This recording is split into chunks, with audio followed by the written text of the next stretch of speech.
이 같은 천자인데도 표현이 생생하지가 못해요.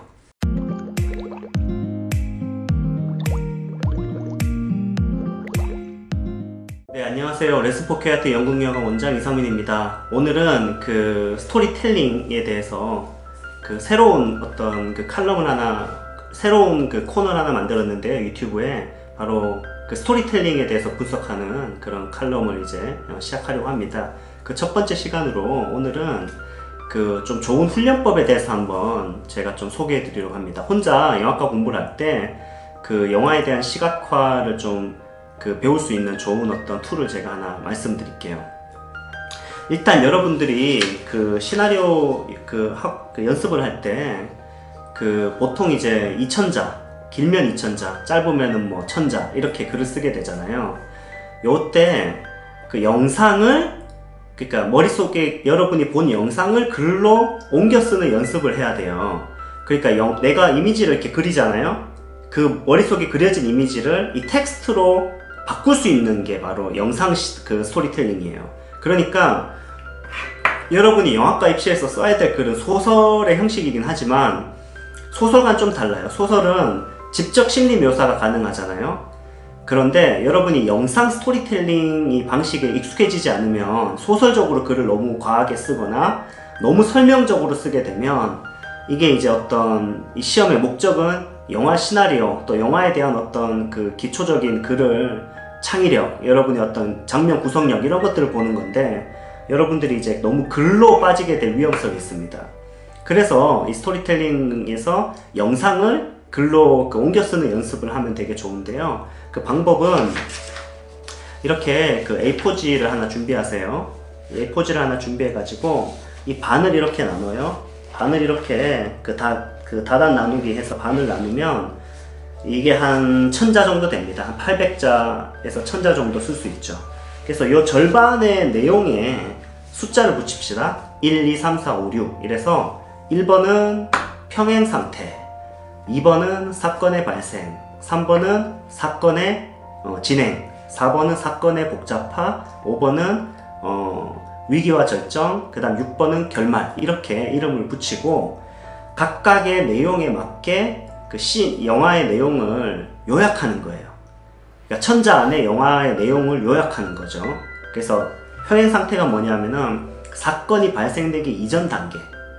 그래서 아무런 어떤 사건이 없는, 그러니까 예를 들어서 올드보이 같은 경우에는 오대수가 오늘만 대충 수습하고 살면서 그냥 사는 거죠.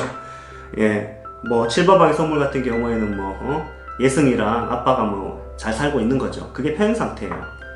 그래서 그걸 요약해 보시고, 그다음 두 번째 사건의 발생, 사건이 요소 발생이 되잖아요. 그거에 대해서 이제 쓰고, 3번은 사건의 전개, 사건이 어떻게 전개되는지를 쓰고, 그 다음에 4번은 사건의 복잡화라고 사건의 진행인데 약간 이 위기와 절정 이전에 사건이 좀 복잡해지는 단계가 있어요. 그거 하나 쓰고, 그 다음에 이제 5번에서는 위기와 절정을 하나 묶어서 쓰고, 6번에서는 이제 결말 장면을 쓰면 되는데, 영화 한 편을 이렇게 줄거리를 갖다가 요약하려고 하는 게 굉장히 힘들어요, 해보면 생각보다. 근데 여기서도 실력의 차이가 나요. 어떤 학생들의 글은 같은 천자인데도 표현이 생생하지가 못해요.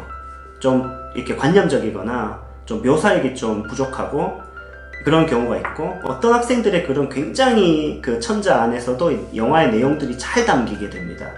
그래서 이 영화의 내용을 잘 담으려면은 압축적으로 써야 되고, 그리고 어떤 내용 안에 명사라든지 동사라든지 또 신에 대한 간단한 설명으로 요약할 수 있는 그런 게 굉장히 훈련이 많이 됩니다. 그래서 목표는 뭐냐면은 이 천자 안에 쓰되 최대한 생생하게 만들라. 중요 장면만 집어넣으면서도 굉장히 시각적으로 보일 수 있게 만들면 바로 훈련이 성공적으로 될 수 있고요. 여러 영화들을 하면 좋은데 좀 플러스 좀 공부하기 좋은 영화들을 추천합니다. 박하사탕도 좋고요. 근데 여기 쓰다 보면은 천자 안에 좀 쓰기 힘들면 여러분 연습이기 때문에 1200자 정도, 1300자 이렇게 늘어나도 괜찮습니다. 최대한 생생하게 묘사하는 게 중요합니다. 그랬을 때 이제 박하사탕 같은 영화 역순 구조로서 굉장히 요약하기 좋거든요. 또는 단순한 영화들 하세요. 최동훈 영화가 단순하다고 볼 수 있죠. 네. 아주 상업적인 영화고 아주 매력적이지만 그 분석을 했을 때는 굉장히 그 시나리오가 단순하게 잘 나오거든요. 도둑들 뭐 이런 영화들, 또는 더 테러 라이브 이런 것도 요약할 때 굉장히 그 내용을 요약하기 좋습니다. 뭐 또는 그 레옹이라든지 레옹 이런 영화들은 그 씬에서 중요한 씬만 요약한 그 내용을 요약해서 천재 연습하는 그 시각화, 그러니까 이미지를 영상의 그 씬을 글로 옮겨 쓰는 연습들을 하는 거죠. 이거 굉장히 효율적인 방법이라 제가 소개해 드리고요. 나중에 이제 유튜브에서는 그 샘플도 좀 제가 몇 개 소개해 드리도록 할게요. 두 번째, 글쓰기에서 굉장히 그 도움이 되는 방법 하나 알려드릴게요. 이거는 이제 그 관찰하기에 대해서 제가 말씀드리는 건데요. 이 로버트 루드 번스타인이라고 하는 이 작가가 쓴 생각의 탄생이라는 책이 있어요. 이 책이 그 한예종에서도 굉장히 많이 보는 그 창작의 툴에 대한 그 책인데요. 그 중에서 저는 묘사편을 좀 학생들한테 보여줍니다. 그래서 이 묘사편을 보면 그 묘사에 대해 가지고 그 설명이 있어요. 이 부분을 좀 읽어보면 좋습니다. 제가 기회가 된다면 유튜브에 내용을 좀 조금 뭐 올릴 수 있으면 한번 요약해서 올리든지 할 텐데요. 여기 보면 이제 묘사의 그 툴이 있어요. 요거를 좀 인지하고 이 책을 한번 구입하셔도 좋을 것 같습니다. 그러고 나서 그 묘사 방식에 의거해서 묘사를 하는 게 좋습니다. 그냥 묘사를 하는 게 아니라 이 텍스트를 먼저 공부한 다음에 여기서 시키는 대로 묘사하는 건데, 한마디로 얘기하면 핍진이죠. 굉장히 디테일하게. 이 책을 보면은 생각의 탄생에서 보면 TV에 대한 묘사가 있는데, 이게 약간 옛날 책이라서 그런데 TV 옛날 그 브라운관 이렇게 생긴 TV 있잖아요. 그럼 거기 이렇게 누르면 펑 하면서 이렇게 켜지거든요. 여러분 모르시죠?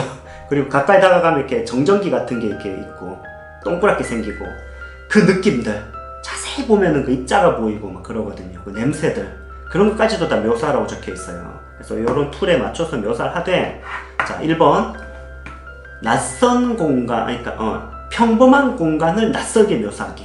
이게 뭐냐면은 아주 일상적인 공간들 있죠.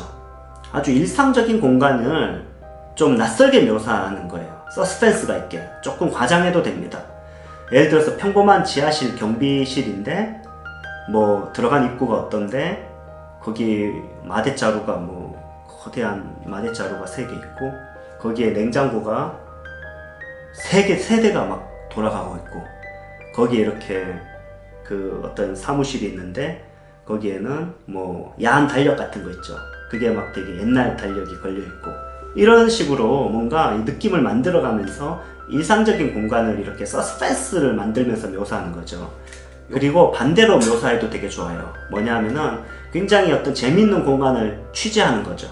그래서 학생들한테 제가 이렇게 시키면은 한번 해보라고 과제를 내주면 진짜 기발한 공간들 많이 찾아옵니다. 여러분 주변에서 아주 재미있는 공간을 한번 찾아서 그 공간을 묘사를 한번 해보려고 노력해보세요. 한 1000자에서 1500자 정도 묘사가 굉장히 도움됩니다. 그래서 공간에 대한 묘사가 끝났으면 두 번째는 인물에 대한 묘사를 한번 해봅시다. 주변에 어떤 재미있는 사람을 묘사하는데 요건 약간의 과장을 좀 넣어도 되거든요. 그래서 그는 누구인가, 그의 외형 묘사, 행동 묘사, 그리고 그가 자주 가는 곳은 어떤가, 그런 것들을 묘사하면 이제 그 사람에 대한 묘사를 할 수 있죠. 그 다음에 이제 세 번째가 재밌는데요. 바로 처음에 만든 그 서스펜스를 만든 공간에 두 번째 만든 이 매력적인 캐릭터를 함께 이제 공존시키는 거죠. 이 공간에 왜 이 사람이 등장해야 될까? 그리고 이 공간에 이 사람이 등장하면 어떤 일이 벌어질까? 이런 상상을 가지고 묘사를 하면 아주 묘사가 풍부한 씬을 하나 만들 수가 있어요. 그래서 요 묘사를 통해서 씬을 만드는 그 훈련이 굉장히 도움 많이 됩니다. 그래서 요약하자면 이 루드 번스타인의 생각의 탄생에 있는 묘사편을 읽고 여기 툴에 의해서 핍진하게 묘사하되 그 공간부터 묘사하고 그 다음에 캐릭터를 묘사하고 그 다음에 공간과 캐릭터를 결합시키면은 굉장히 좋은 묘사가 나옵니다. 하나만 더 말씀드리면 그 물체를 오브제를 묘사하는 것도 되게 좋습니다. 여기서는 그 브라운관이 나오는데 여러분 주변에 여러분 방이라든지 또는 어떤 물건 하나를 굉장히 디테일하게 묘사하는 것도 좋습니다. 그래서 여러분 묘사한 것들을 다 모아가지고 하나의 씬을 만들려고 해보세요. 그러면 미장센에 대한 그 묘사가 굉장히 탄탄한 그런 씬을 얻을 수가 있어요. 그럼 이제 여러분들이 글쓰기에 대한 연습이 굉장히 되는 겁니다. 그래서 그렇게 혼자서 공부할 수 있는 그 영화 글쓰기 제가 좀 추천하는 방식 2가지를 소개해 드렸습니다. 오늘 여기까지 하겠습니다. 감사합니다.